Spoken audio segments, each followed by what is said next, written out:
uh, talent of pool. Secondly, we have to ensure that technology reaches all segments of the society. Third, the imperative need for transparency in the systems of governance. And fourth, that the world, not just India, the world should approach the Mother Earth with a spirit of trusteeship. So that case for environment-friendly development was presented in a very emphatic manner by the Prime Minister of India. So moving from here, we are very much hoping that the flagship initiative of Atmanirbhar Bharat will create a situation where India would take part in the global value chains in a bigger manner by becoming even more competitive than before. So it is in this context, my final point relates to the role of CII, having worked with them from time to time and rather closely. I know that CII is a proud and proactive member of the coalition of Indian G20 engagement groups. It is engaged in generating meaningful inputs for the Indian presidency in 2023 by way of policy advocacy, workshops, interactions, and e-conferences. CII's key objective is to create a significant difference to entrepreneurs and business people at the grassroots level, thus providing impetus to economic growth in coming years. Dear panelists, your views, therefore, today are likely to reach India Inc. and beyond through the breadth and length of India, and also, since this is an international audience, it will be reaching to a lot of other countries as well. So thank you very much for your attention. I would like now straight away invite Shri Suresh Prabhu to address you. But before that, please allow me 1 minute to very briefly introduce him, because he is it's an honor to have him here with us today. He is a very well-known political leader. He's India's Sherpa to the G7 and G20, as you know. He is a former Minister of Railways, Minister of Commerce and Industry, and Civil Aviation. He was there in the first cabinet of Prime Minister Narendra Modi. By profession, he is a chartered accountant by training and by profession. He is a member of the Institute of Chartered Accountants of India. Since 1996, Mr. Prabhu has been repeatedly elected as a member of parliament from Rajapur Lok Sabha constituency in Maharashtra. He currently represents Andhra Pradesh in the Rajya Sabha. He has truly contributed a great deal to India's economic policy, to its framing, to its implementation, and to its projection. So it's a great honor once again to invite you, Mr. Prabhu, to address us now. Thank you very much. Over to you. Thank you, Ambassador Bhatia. And it's really nice to see my colleagues and friends in the G20 family who are present here and will be addressing this important meeting very soon. This is the program which is organized by the Ministry of Commerce and Industry, of which I was a minister till last year, as well as by the Confederation of Indian Industry, which is the leading body of representing the India's industry. And this is an event which we organize every year called Partnership Summit. And this is very appropriate that in this partnership summit, we are involved G20 and B20 because it's a very shining example of how partnership should be is evidenced by the G20 working together to lead on so many issues which the world is confronting with. The theme of this conference is life, livelihoods, and growth. I think I'm very glad to note that G20 has already taken note of all these three important concerns, as is reflected into the last leadership summit, which took place in Riyadh, though virtually. And that summit communique clearly talks about all these three issues in a very clear manner. So I must congratulate my friends in Saudi Arabia for taking leadership role and conducting the G20 presidency in one of the most difficult and unprecedented times. And also congratulate my friends in Italy who have just taken over from Saudi Arabia. And I'm sure they will do as good a job because they have talked about planet people and they are really working on that to make it better. And planet and people are both equally important when we discuss about lives, livelihood, and growth. We cannot have growth by compromising with planet, and we cannot care for people and unless we provide them life and livelihood. We have to therefore work on health issues so that we can take care of lives, but we also must take care of economy.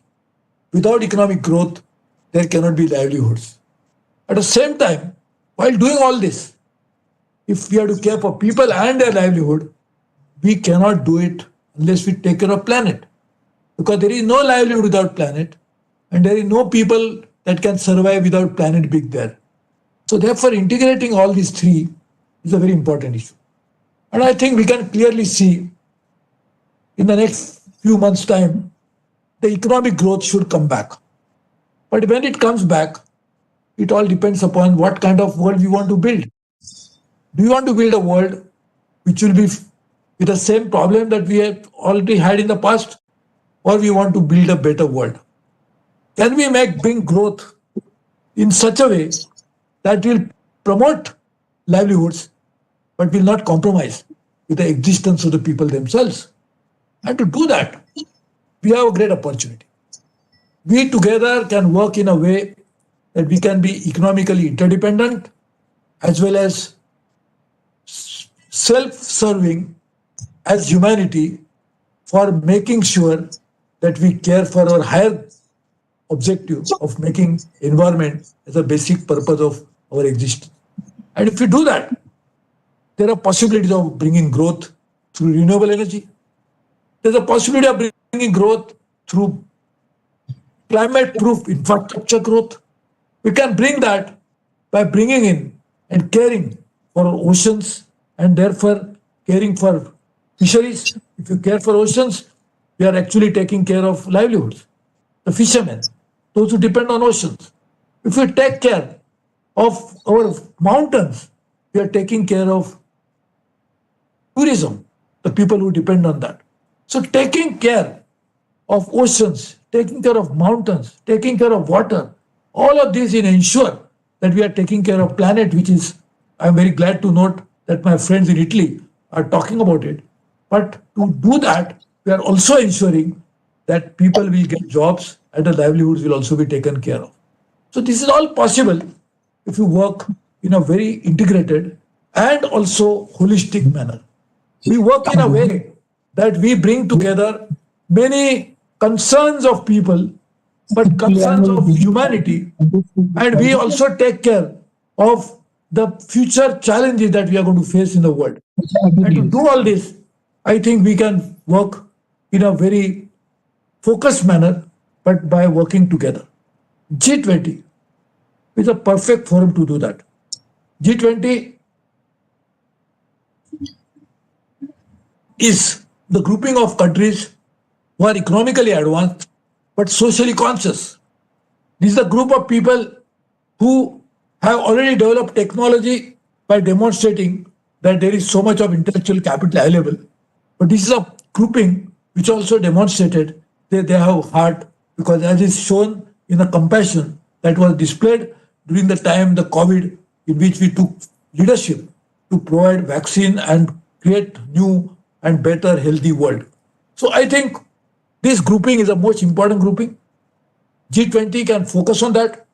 And when Italy hands over the presidency to our friend Indonesia, and when Indonesia hands it over to India, I think we'll have to work in tandem with, as I said, all three I's, Italy, Indonesia, and India, to care for the planet in a very significant way, care for economy to bring back growth, but that growth should be sustainable and should not be compromised in a way that will damage our basic cause of existence, purpose of existence.